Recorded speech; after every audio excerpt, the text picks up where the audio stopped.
I'm Elena Moore, 52, a first-generation immigrant who built a successful translation business from nothing after raising my son David with every advantage I never had. He looked me in the eye at our neighbor's barbecue and said, "Speak English. This is America. Mom, you're embarrassing me." The words hit like a physical blow. 28 years of sacrifice, of working 3 jobs to put him through college, of swallowing my pride when teachers mispronounced his name, all reduced to embarrassment in his eyes. But David had forgotten something crucial about his mother. I didn't just speak English, I spoke 5 languages fluently, including the one his boss had been desperately trying to learn for months. What happened next would teach my son that respect isn't about language, it's about remembering who raised you to succeed. I still keep those immigration papers in a manila folder, yellowed at the edges now, but crisp with promise when I first clutched them 28 years ago. Elena Chen, age 24, arriving at LAX with 2 suitcases and a heart full of American dreams. I spoke barely enough English to ask for directions to the bathroom. My English was broken, but my spirit wasn't. That's what I told myself during those first brutal months, sleeping on my cousin's couch in Chinatown, working at a dim sum restaurant where the customers looked right through me. When I struggled with their orders, the shame burned hotter than the steam from the bamboo baskets. But then I met Robert at the community college where I took night classes. He was patient with my halting English, encouraging when I stumbled over pronunciations. "Your accent is beautiful," he'd say, and for the first time since arriving, I felt seen rather than simply tolerated. We married within a year, a small ceremony, with his parents looking politely uncomfortable and my cousin serving as my entire family. Robert's mother suggested I might consider using Helen instead of Elena. It would be easier for everyone, she said with a smile that didn't reach her eyes. I kept Elena. Some things shouldn't be easy. When David was born, I whispered to him in Mandarin while the nurses bustled around us. I promised him he would have every opportunity America could offer, that he would never feel the sting of being overlooked or dismissed. I would make sure he belonged in a way I never quite did. Robert tried to understand, but the weight of dreams can crush a marriage that isn't built on bedrock. He loved the idea of our little family more than the reality of supporting it. When David was 3, and I was working 16-hour days between the restaurant and a cleaning service, Robert decided he needed to find himself. The divorce papers arrived on the same day I received my first business loan rejection. The banker, a thin man with wire-rimmed glasses, had looked at my application and shaken his head. "Your English needs improvement," he said. "Business requires clear communication." That night, holding David while he slept, I made another promise. We would build something together, something that proved my broken English came with an unbroken spirit. I would show this country and my son exactly what Elena Chen could accomplish. The first business license I ever received is framed in my office, though most people overlook it among the awards and certificates that came later. Chen Translation Services, established in 1998, operating from my kitchen table with a rotary phone and a notebook full of dreams. Those early years blurred together in a haze of exhaustion and determination. I'd drop David at daycare before dawn, work my restaurant shift, pick him up for lunch, work the afternoon cleaning shift, then spend evenings building my translation business, one client at a time. My first real breakthrough came when Mrs. Patterson from the courthouse needed help with a complex custody case involving a Mandarin-speaking family. She'd been recommended by my English professor, who saw something in my careful attention to nuance that others missed. "Your English isn't broken," she told me once. "It's thoughtful." That custody case led to more legal work, which led to business contracts, which led to medical translations. Each project taught me something new about American communication, not just the words, but the rhythm, the subtle implications, the cultural references that native speakers took for granted. David grew up surrounded by the sounds of multiple languages flowing through our small apartment. He'd do his homework while I worked on translations, occasionally asking what different words meant. He seemed proud then, telling his friends his mom could speak to anyone in the world. The irony wasn't lost on me that while I was helping other families navigate language barriers, I was simultaneously working to eliminate my own. Every night, I'd practice pronunciation in the mirror, recording myself and playing it back, smoothing the edges of my accent not because I was ashamed of it, but because I wanted to be understood. By the time David started school, Chen Translation Services had real clients, real contracts, and real credibility. But success in America, I learned, requires more than competence. It requires confidence, networking, and a kind of cultural fluency that goes beyond vocabulary. I joined the Chamber of Commerce, attended business networking events, and slowly built relationships with attorneys, doctors, and executives who needed my services. Each interaction was a small test of belonging, and gradually, I began to pass. David's diploma from UC Berkeley hangs in my living room, though he's asked me several times to take it down when his friends visit. Magna cum laude, business administration, with a minor in economics, 4 years of tuition, room, and board that I paid for with 18-hour workdays and careful budgeting. I was so proud at his graduation, watching him walk across that stage in his cap and gown. He looked so confident, so American, so completely at home in a world that had once seemed impossible to navigate. This was what I'd worked for, his comfort in spaces where I still sometimes felt like an outsider. The job offers came quickly after graduation. David had internship experience, excellent grades, and the kind of polished presentation that opened doors. He chose Morrison and Associates, a prestigious consulting firm downtown, over 3 other offers. They're the best, he told me over dinner at an expensive restaurant he insisted on paying for. This is my chance to really make something of myself. I nodded and smiled, though something in his phrasing stung, as if what we'd built together wasn't already something, as if the business I'd created, the life I'd established, the opportunities I'd given him were just the foundation for his real success.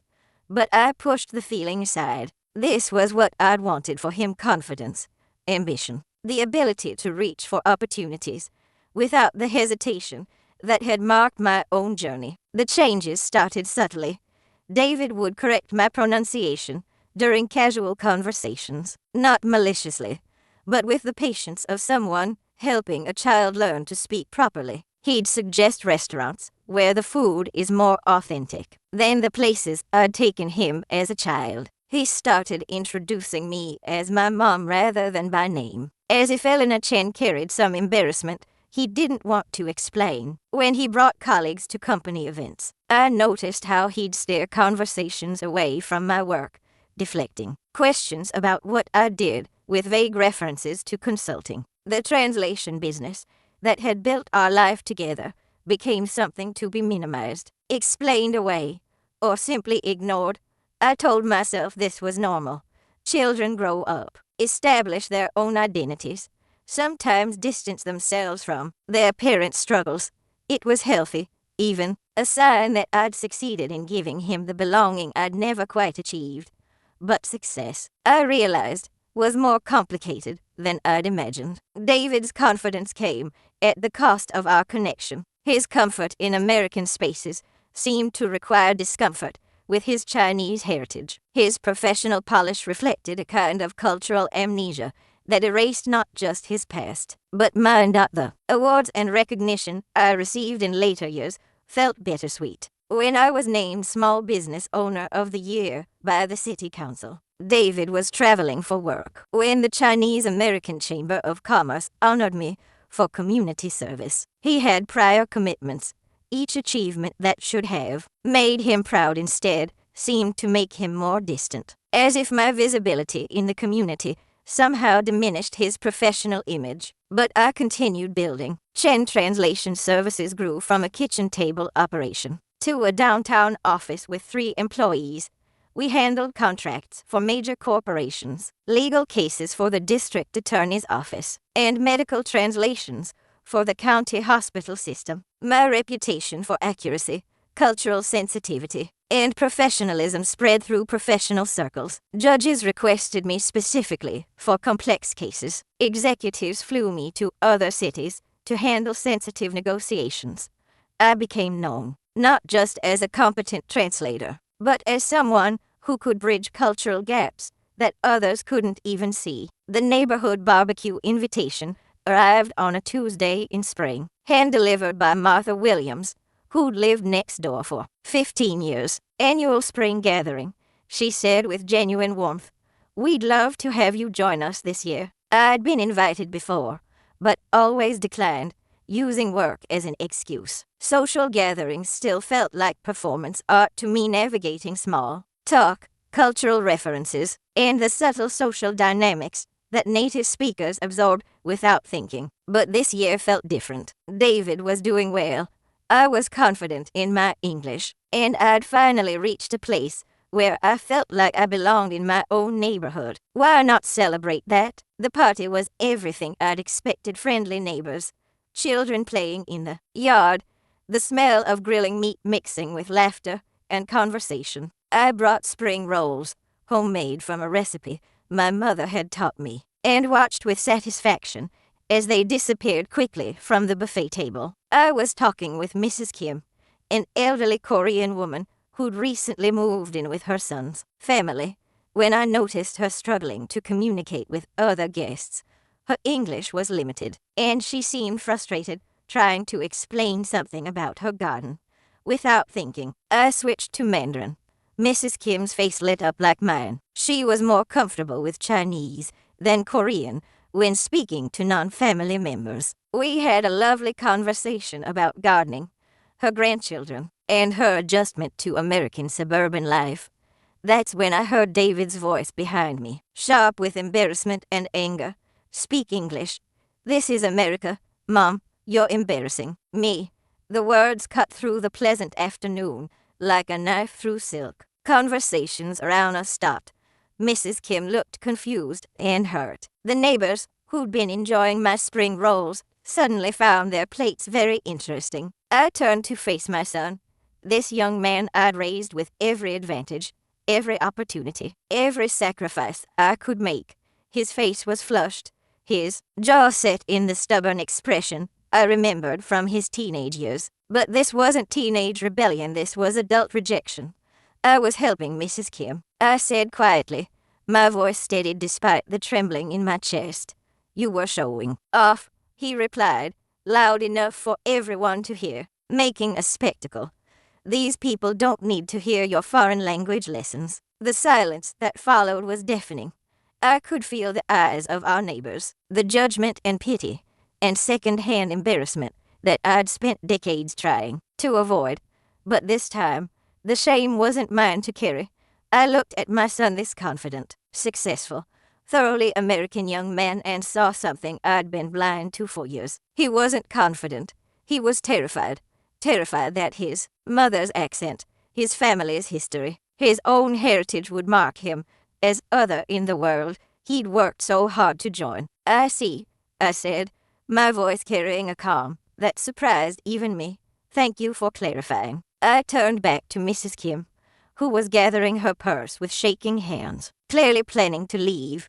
In Mandarin, I told her she was welcome, that some people forgot their manners, and that I hoped she'd stay and enjoy the party. Then I walked inside, past David, past the neighbors, past the life I'd built in this country, and began planning how to teach my son that respect isn't about language, it's about remembering who raised you to succeed. That night, I sat in my home office surrounded by the artifacts of my American journey, the immigration papers, the first business license, the awards and certificates, the photos of David at various stages of his life. Each item told part of the story of who I'd become, but together they revealed something I'd never fully understood. I hadn't just built a business or raised a son, I'd created a bridge between two worlds. But David had used that bridge to cross over, and then tried to burn it behind him, as if the path that brought him to success was something to be ashamed of. The baby photos were the hardest to look at. David at 6 months, laughing as I spoke to him in Mandarin.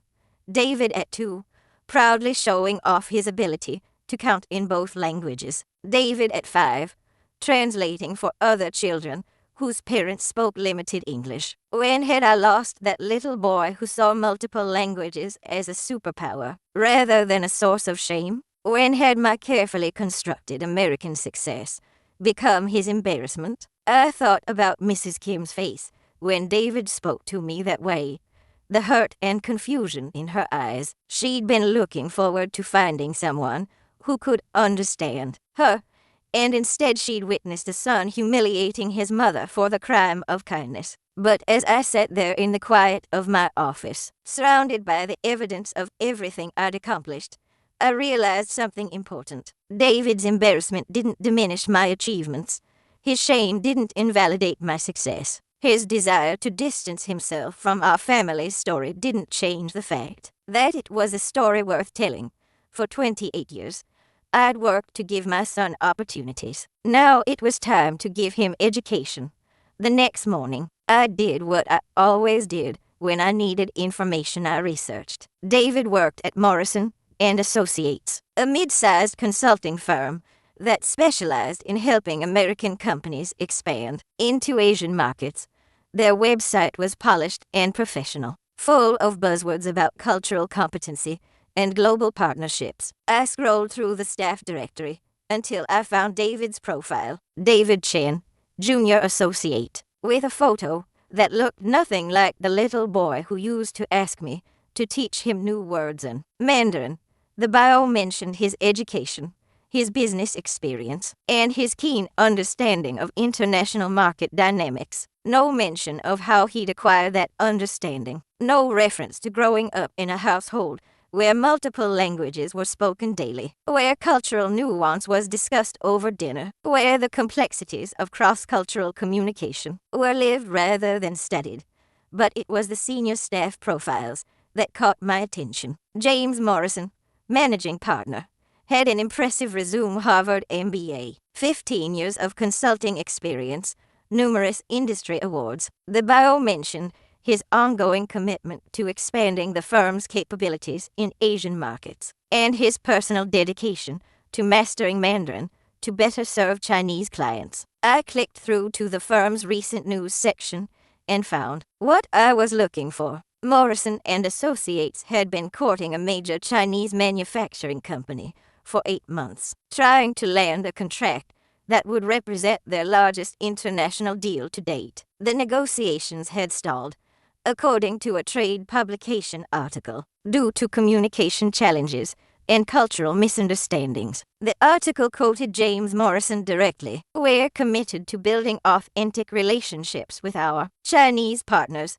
I've been studying Mandarin for 2 years, but I recognize that business-level fluency requires more than textbook knowledge. We're exploring options for bringing in additional linguistic and cultural expertise." I leaned back in my chair and smiled. Sometimes the universe provides exactly what you need when you need it. Over the next few days, I did more research. I learned that Morrison and Associates was hemorrhaging money on the Chinese deal. They'd invested heavily in preliminary work and relationship building, but the contract remained unsigned due to what industry insiders called preventable cultural missteps. I learned that James Morrison was indeed studying Mandarin, but struggling with the tonal aspects of the language that most native English speakers found challenging. His LinkedIn profile showed connections to 3 different language tutors in the past year. I learned that the Chinese company, Tianlong Manufacturing, specialized in high-end electronics components and had a reputation for doing business only with partners who demonstrated genuine respect for Chinese culture and communication styles. Most importantly, I learned that David had been assigned to the team handling preliminary research for the Tianlong account. He was responsible for cultural briefings and market analysis, drawing on what the firm assumed was his natural understanding of Chinese business practices. The irony was almost too perfect to believe. My son, who was embarrassed by his mother's Chinese heritage, was being paid to monetize the cultural knowledge he'd absorbed growing up in my household. But the most interesting discovery came when I found Morrison's personal blog, where he occasionally posted about the challenges of learning Mandarin as an adult. His most recent entry was titled "The Humbling Experience of Language Learning," and included this passage: "After 2 years of intensive study, I'm beginning to understand that Mandarin isn't just about vocabulary and grammar, it's about cultural context, relationship dynamics, and subtle communication patterns that take decades to master. I have tremendous respect for anyone who successfully navigates multiple languages and cultures. It's a skill set that deserves recognition, not just in business, but in our communities." I printed out that blog post and put it in my desk drawer, next to David's baby photos. On Friday morning, I dressed in my best business suit, the navy blue one I wore to important client meetings, and drove downtown to Morrison and Associates. Their offices occupied 3 floors of a glass tower, all modern furniture and motivational posters about synergy and innovation. The receptionist was young and professionally friendly. "Do you have an appointment with Mr. Morrison?" she asked when I introduced myself. "No, but I believe he'll want to see me," I said, handing her my business card. "I understand he's been looking for someone with my qualifications." 5 minutes later, James Morrison appeared in the lobby, a tall man in his 40s with graying temples and the kind of confident handshake that suggested he'd never doubted his place in the world. "Ms. Chen," he said, "I have to admit, I'm intrigued. My assistant said you specialize in Mandarin translation, among other languages." I replied, "I understand you've been working on expanding your Asian market presence." His eyes lit up immediately. "Would you like to come up to my office? I'd love to discuss your experience." Morrison's office was exactly what I expected: expensive furniture, awards on the walls, photos of him with various business leaders and politicians. But what caught my attention was the stack of Mandarin textbooks on his desk, bristling with sticky notes and highlighter marks. "I see you're a dedicated student," I said, nodding toward the books. He laughed, but there was frustration in it. "Dedicated, yes. Successful, that's debatable. I've been studying for 2 years, but I'm still struggling with business-level communication. It's humbling, frankly. Language learning is a journey," I said, "but cultural understanding is equally important. Many business deals fail not because of grammar mistakes, but because of cultural misunderstandings." "Exactly." Morrison leaned forward. "That's our biggest challenge with the Tianlong account. We know the business case is solid, but something's getting lost in translation, literally and figuratively." I spent the next hour walking him through my qualifications, my experience with legal, medical, and business translations, my understanding of both American and Chinese business cultures, my track record of successful negotiations between cross-cultural partners. Morrison was impressed. But what sealed the deal was when I offered to demonstrate my expertise. I asked him to show me the most recent correspondence from Tianlong Manufacturing, then explained not just what the words meant, but what they implied culturally. "When Mr. Wang writes that he hopes to continue our valuable discussions, he's not expressing optimism," I explained. "He's expressing polite disappointment." The phrase "valuable discussions" in this context suggests that while he respects the relationship, he's not seeing the concrete progress he expected. Morrison's face went pale. We interpreted that as encouragement to keep working. In American business culture, it would be. In Chinese business culture, it's a gentle warning that patience is running out. By the end of our meeting, Morrison had offered me a consulting contract. I would serve as his personal translator and cultural liaison for the Tianlong account, with the possibility of ongoing work if the relationship proved successful. "I have to ask," Morrison said as we shook hands, "how did you know we needed help with this account?" "It's not public knowledge," that we've been struggling. I smiled. I make it my business to understand the market. Good translation work requires knowing not just what people are saying, but what they need to hear. As I left his office, I passed the bullpen where the junior associates worked. David was at his desk, focused on his computer screen, completely unaware that his mother had just become his colleague. I didn't stop to say hello. There would be time for that later. The next Monday morning, I arrived at Morrison and Associates at 9 a.m. sharp, carrying my briefcase and wearing my most professional smile. The receptionist directed me to the conference room, where Morrison was waiting with several other senior staff members. Everyone, I'd like you to meet Elena Chan, our new cultural consultant for the Tianlong account, Morrison announced. Elena brings extensive experience in Mandarin translation and Chinese business practices. I shook hands around the table, introduced myself professionally, and took my seat. Morrison was explaining the scope of my role when David walked into the conference room, carrying a stack of research reports. The look on his face when he saw me was worth every sleepless night I'd spent building my business, every humiliation I'd endured learning to navigate American culture, every sacrifice I'd made to give him opportunities. He stood frozen in the doorway, his mouth slightly open, clearly struggling to process the sight of his mother sitting at the conference table of his prestigious workplace. David, Morrison said cheerfully, perfect timing. I'd like you to meet Elena Chan, our new consultant. Elena, this is David Chan, one of our brightest junior associates. Interesting that you share the same last name. David's eyes met mine across the conference table. I saw confusion, panic, and the dawning realization that his carefully constructed professional world was about to collide with the family history he'd been trying to escape. It's a common name, I said calmly, extending my hand as if meeting him for the first time. Nice to meet you, David.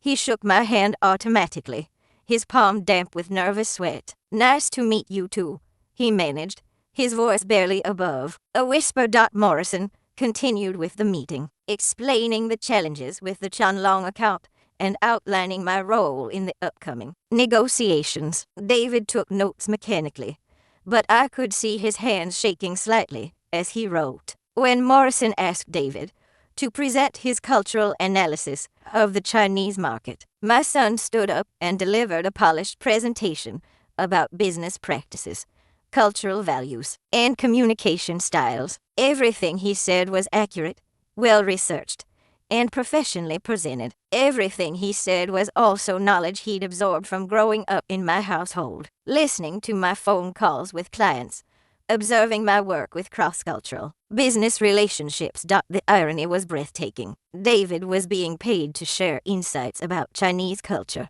while simultaneously being embarrassed by his own Chinese heritage. He was monetizing the very background he'd rejected at the neighborhood barbecue. When he finished his presentation, Morrison turned to me. Elena, what's your assessment of David's analysis? I looked at my son, standing at the front of the room, in his expensive suit, clutching his presentation notes like a lifeline. For a moment, I saw the little boy who used to help me practice English pronunciation, who'd proudly translate for other children at school, who'd once told his teacher that his mom was the smartest person in the world. David's research is thorough and accurate, I said. He clearly has a deep understanding of Chinese business culture. I'm curious about his background. That level of cultural insight usually comes from personal experience rather than just academic study. David's face flushed red. Morrison looked between us with growing interest. That's an interesting question, Morrison said. David, you've never mentioned having personal experience with Chinese culture. The silence stretched uncomfortably. David looked at me, and I saw the moment when he had to choose between his professional image and his family truth. I grew up in a culturally diverse household, he said finally, his voice tight with barely controlled emotion. How fortunate, I said. Bilingual households produce children with such valuable insights. Your parents must be very proud of your success It was a kindness I probably didn't owe him, but old habits die hard. Even angry, even hurt, I was still his mother. The meeting concluded with assignments for the upcoming week. I would review all previous correspondence with Tianlong, prepare cultural briefings for the negotiation team, and work directly with Morrison on his Mandarin pronunciation. David lingered after the others left, clearly wanting to speak with me privately, but Morrison asked him to stay for additional briefing. So I gathered my materials and headed to the office they'd assigned me. 20 minutes later, David appeared in my doorway. He closed the door behind him and stood there, looking lost and young despite his professional attire. "Mom," he said, and his voice cracked like it used to when he was 12 and in trouble at school. "Elena," I corrected gently. "At work. I'm Elena. What are you doing here?" he asked, though we both knew he was smart enough to figure it out. "I'm working," I said. "Morrison needed someone with my qualifications. It's a good contract." "You're here because of what I said at the barbecue," he said, sinking into the chair across from my desk. I looked at him for a long moment. This young man I'd raised with so much love and sacrifice, who'd grown up to be ashamed of both. "I'm here because James Morrison needs help with the Tianlong account," I said. "I'm here because I'm good at what I do. I'm here because I built a successful business based on the skills and cultural knowledge that you seem to think are embarrassing." "Mom, Elena," I said again, "and David, you should know that your cultural analysis was excellent. Very impressive. I'm curious where you learned so much about Chinese business practices." He had the grace to look ashamed. "From you," he said quietly. "Growing up, listening to your work calls, watching how you handled different clients. Interesting." I said, "So the cultural knowledge you're embarrassed by in social settings becomes valuable expertise in professional settings." He didn't have an answer for that. "I have work to do," I said, turning back to my computer. "The Tianlong meeting is Thursday.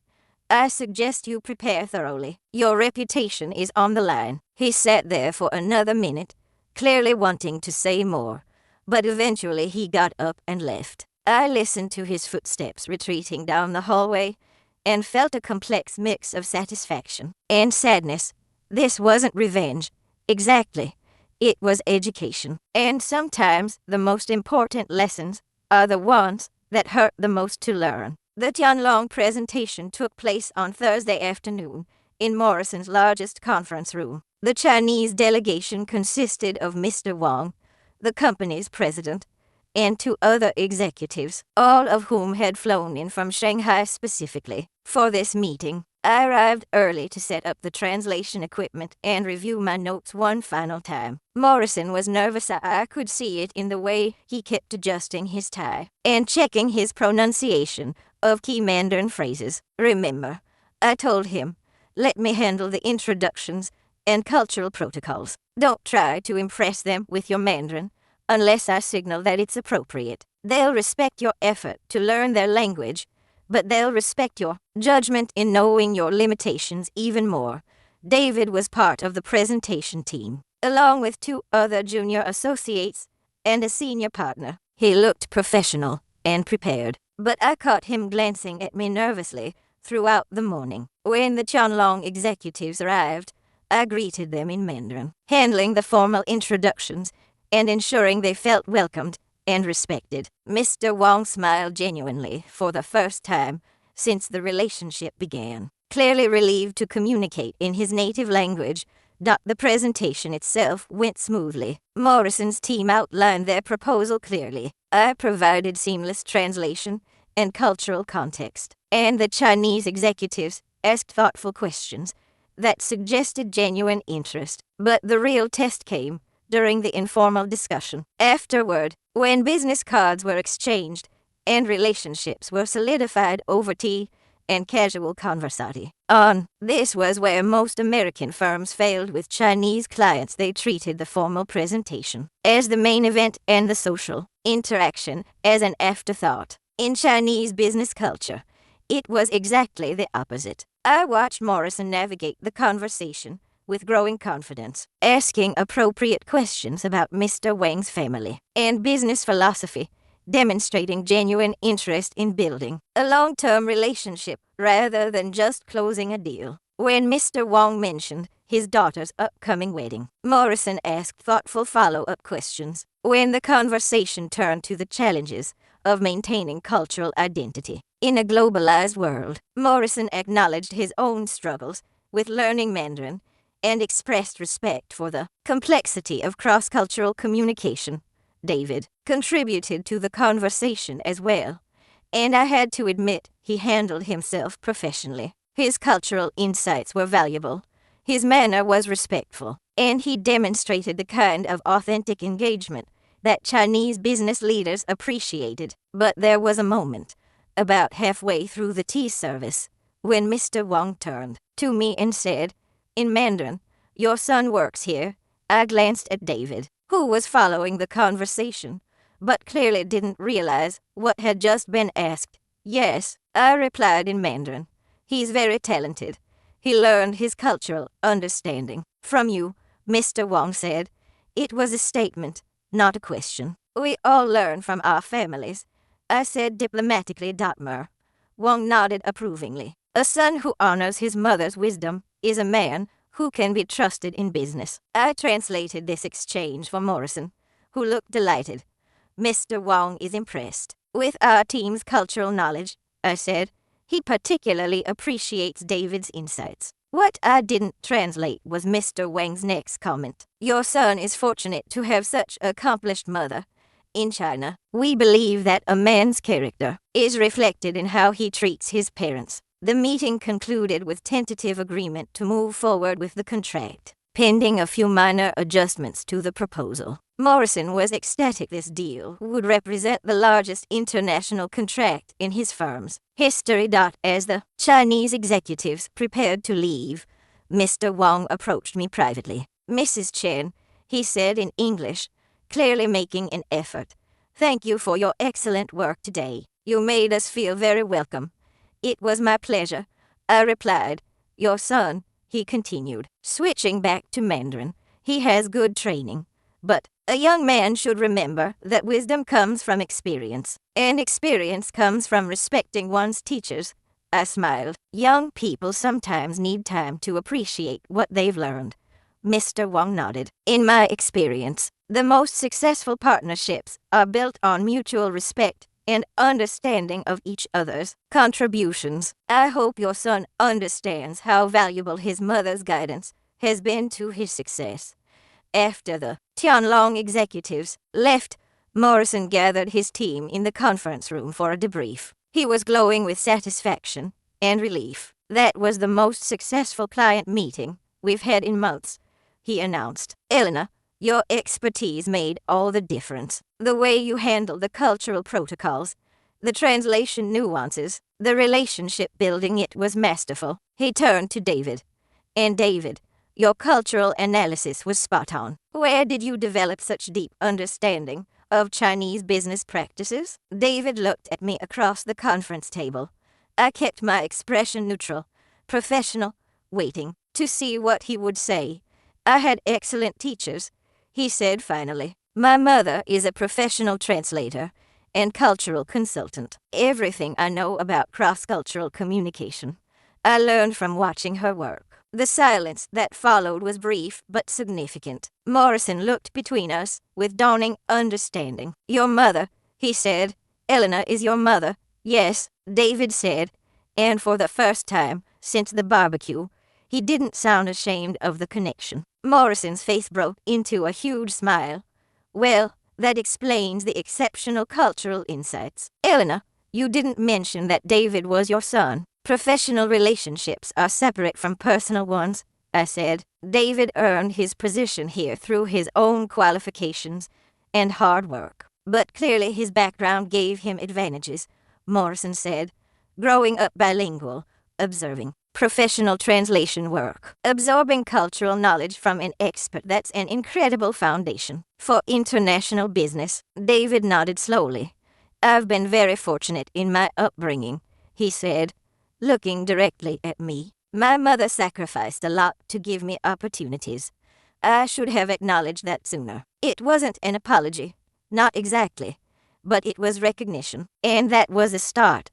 Over the next few weeks, as we worked together on finalizing the Chanlong contract, David and I developed a new kind of relationship: professional colleagues who happened to share a history. He asked thoughtful questions about translation techniques, cultural interpretation, and business relationship building. I shared insights about client management, cross-cultural negotiation, and the importance of authenticity in professional relationships. We didn't talk about the barbecue incident directly, but it hung between us like a bridge we were both afraid to cross. David was more respectful, more thoughtful about his comments, but also more distant than he'd ever been. I found myself missing the closeness we'd once shared, even as I appreciated his new understanding of my professional capabilities. It was possible to have his respect without his affection, but it was a hollow victory. The breakthrough came during a particularly challenging client call with the Chanlong executives. There had been a misunderstanding about contract terms, and tensions were rising on both sides. Morrison was frustrated, the legal team was confused, and the deal was in jeopardy. I was translating between increasingly agitated parties when David quietly handed me a note. On it, he'd written, in Mandarin characters, "Ask about Mr. Wang's daughter's wedding. Personal connection first, then business."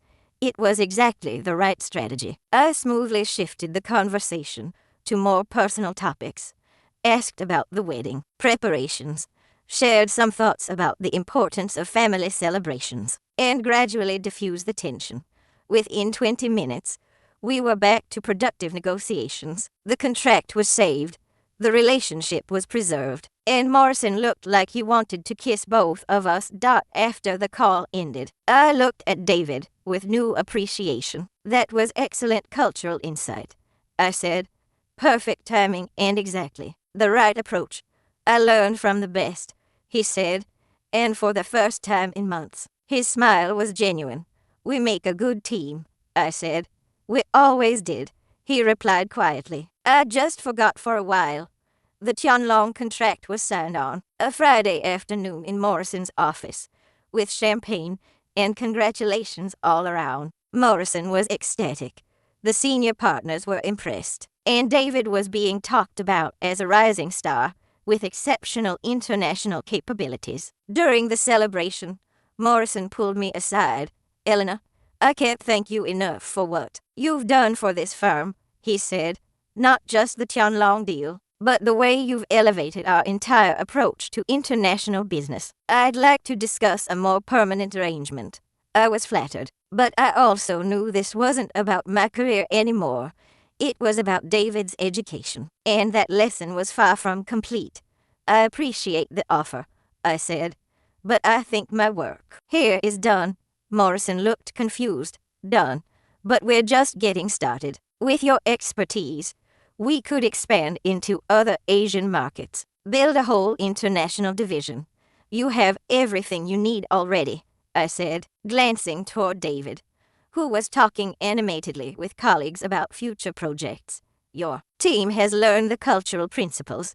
They understand the importance of relationship building, and they have someone with deep cultural knowledge to guide them." "You mean David?" "David has always had the knowledge," I said. "He just needed to remember its value." Morrison followed my gaze and nodded slowly. "This was never about the job, was it?" "It was about respect," I said simply. "And sometimes the people closest to us are the last to learn it." That evening, David drove me home from the office the first time we'd been alone together since the barbecue incident. We rode in silence for several blocks before he finally spoke. "I've been thinking about what Mr. Wang said during the meeting," he said, "about sons honoring their mother's wisdom. It's an old-fashioned concept." I said neutrally, "Maybe old-fashioned ideas exist for good reasons," he said. "Mom, I owe you an apology, not just for what I said at the barbecue, but for everything leading up to it." I've been ashamed of things I should have been proud of. I looked out the window at the familiar neighborhoods where I'd built my American life, where I'd raised my son to believe he belonged anywhere he chose to go. I worked very hard to give you opportunities, I said, but I never wanted you to feel like you had to choose between success and family, between belonging in America and honoring your heritage. I thought I did, he said. I thought being successful meant leaving all of that behind, becoming completely American. I was wrong. You are completely American, I said. But America is bigger than I understood when I first arrived. There's room for all of our stories. Here, he pulled into my driveway, but didn't turn off the engine immediately. I want to learn, he said. I want to understand what I threw away, what I almost lost. What do you want to learn? Everything, he said. Mandarin, properly this time. The cultural traditions you never taught me because you thought I should focus on fitting in. The stories about our family, about your journey, about where I really come from. I felt something loosen in my chest, a knot of hurt I'd been carrying since that afternoon at the barbecue. It will take time, I said. Cultural education isn't a quick process. I have time, he said, and I have an excellent teacher. Over the following months, David and I began building a new relationship based on mutual respect and genuine curiosity. He enrolled in advanced Mandarin classes and asked me to help him practice. He started joining me for dinner once a week. Conversations that ranged from business strategy to family history to the challenges of navigating identity in a multicultural world. I shared stories I'd never told him about my early years in America, the discrimination I'd faced, the small victories that had built my confidence. He shared his own struggles with identity, the pressure he'd felt to assimilate completely, the fear that acknowledging his heritage would somehow diminish his professional prospects. We talked about the difference between integration and erasure, between adapting to a new culture and abandoning an old one. We discussed the value of multiple languages, multiple perspectives, multiple ways of understanding the world. It was during one of these dinners that David mentioned something that surprised me. Morrison wants to expand the international division, he said. He's asked me to head it up. That's wonderful, I said, and meant it. You've earned the opportunity. I told him I'd consider it, but only if we do it right. David said, not just hiring people who speak different languages, but building genuine cultural competency, understanding that successful international business requires respect for different ways of thinking and communicating. That sounds like a significant undertaking. It is, he agreed, which is why I was hoping you might consider a partnership. I raised an eyebrow. A partnership? Chen Translation Services and Morrison and Associates, he said. A formal business relationship that would give us access to your expertise while allowing you to maintain your independence. You'd be a senior consultant, working on major international projects, helping train our staff in cultural competency. It was an intriguing offer, and I could see the strategic value for both organizations. But more than that, I could see what David was really offering: a chance to work together as equals, to build something meaningful based on mutual respect and shared expertise. I'll consider it, I said, on one condition. What's that? No special treatment because you're my son. If we work together, it's because we're both excellent at what we do, not because of family connections. David smiled, agreed, though I have to warn you I'm a demanding business partner. I wouldn't expect anything less, I said. After all, I raised you. The partnership was formalized 6 months later, and it proved to be extraordinarily successful. Chen Translation Services provided cultural consulting and language services to Morrison and Associates' expanding international division, while David's team focused on relationship building and strategic development. We worked on projects across Asia, Latin America, and Eastern Europe, helping American companies navigate cultural differences and build authentic partnerships with international clients. David's combination of business acumen and cultural sensitivity made him exceptionally effective, while my linguistic expertise and relationship-building skills opened doors that had previously remained closed. But the real success wasn't professional, it was personal. Working together as colleagues, we developed a deeper appreciation for each other's strengths and perspectives. David gained genuine understanding of the complexity and value of cross-cultural work, while I gained new respect for his strategic thinking and leadership abilities. One afternoon, nearly a year after the barbecue incident, we were preparing for a major presentation to a potential client, when David looked up from his notes and said, "Mom, can I ask you something?" "Of course.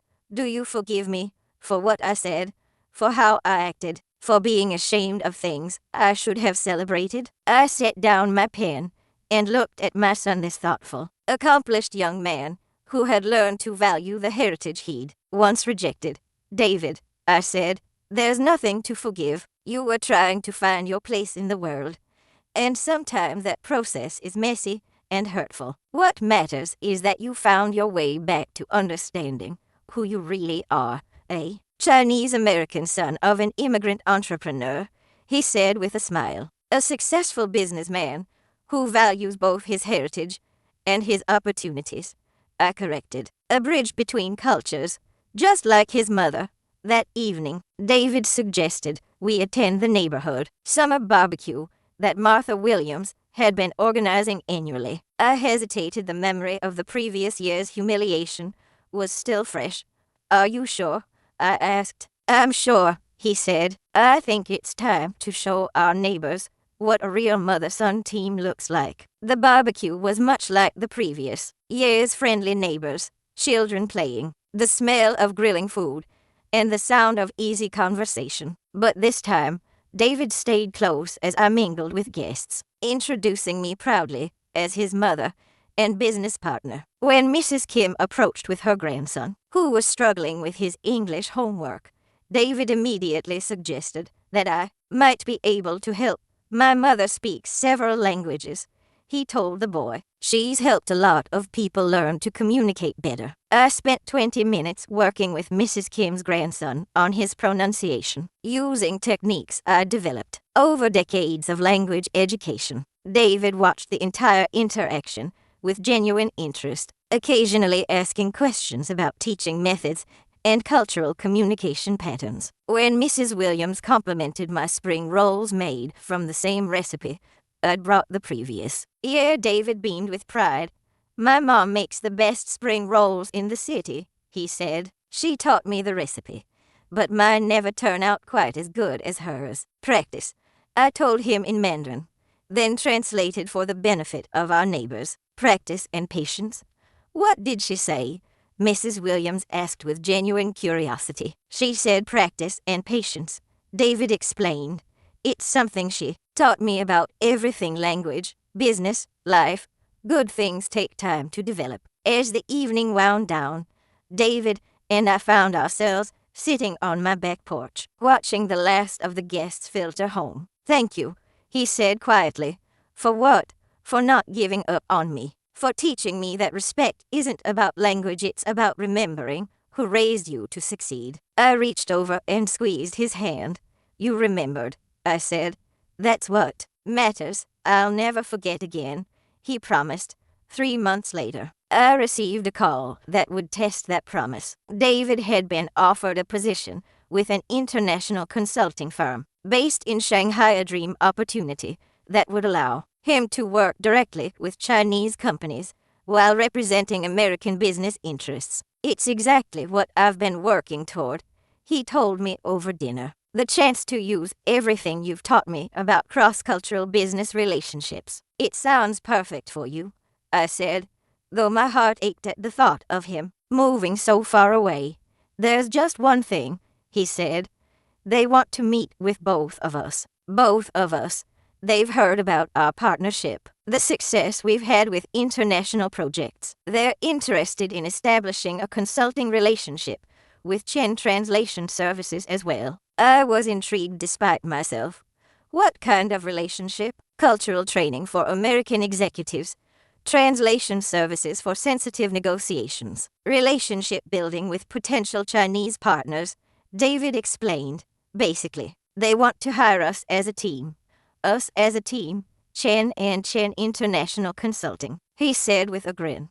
What do you think? I thought about the young woman who'd arrived at Lax 28 years ago with 2 suitcases and broken English. I thought about the business I'd built from my kitchen table, the relationships I'd fostered, the bridges I'd constructed between cultures and languages and ways of understanding the world. I thought about the son I'd raised to have every opportunity, who had learned to value not just his American success, but his Chinese heritage, who wanted to build something meaningful together based on mutual respect and shared expertise. I think, I said, it sounds like the next chapter of our story. 6 months later, David and I stood in the Shanghai office of Chen and Chen International Consulting, looking out at a city that represented both our heritage and our future. The business was thriving, our clients were satisfied, and we were building exactly the kind of authentic cross-cultural relationships that created lasting success. But the real victory wasn't professional success or international recognition. It was the quiet satisfaction of watching my son greet Chinese colleagues in fluent Mandarin, seeing him navigate cultural protocols with confidence and respect, knowing that he understood the value of the knowledge I had given him.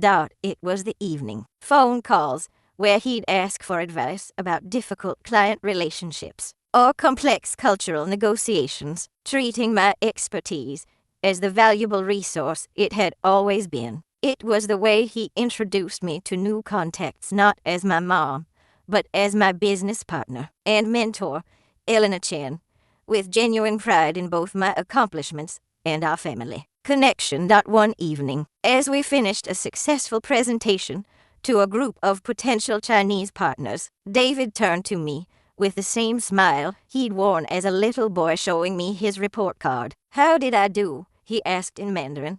Perfectly, I replied in the same language. You honored both cultures, built genuine relationships, and represented our firm with integrity and skill. I had an excellent teacher, he said. You had an excellent foundation, I corrected, but you chose to build something meaningful with it. As we walked through the Shanghai streets that evening, past vendors calling out in languages I understood, and David was still learning, past business people hurrying home to families that bridged cultures and continents, I reflected on the journey that had brought us here.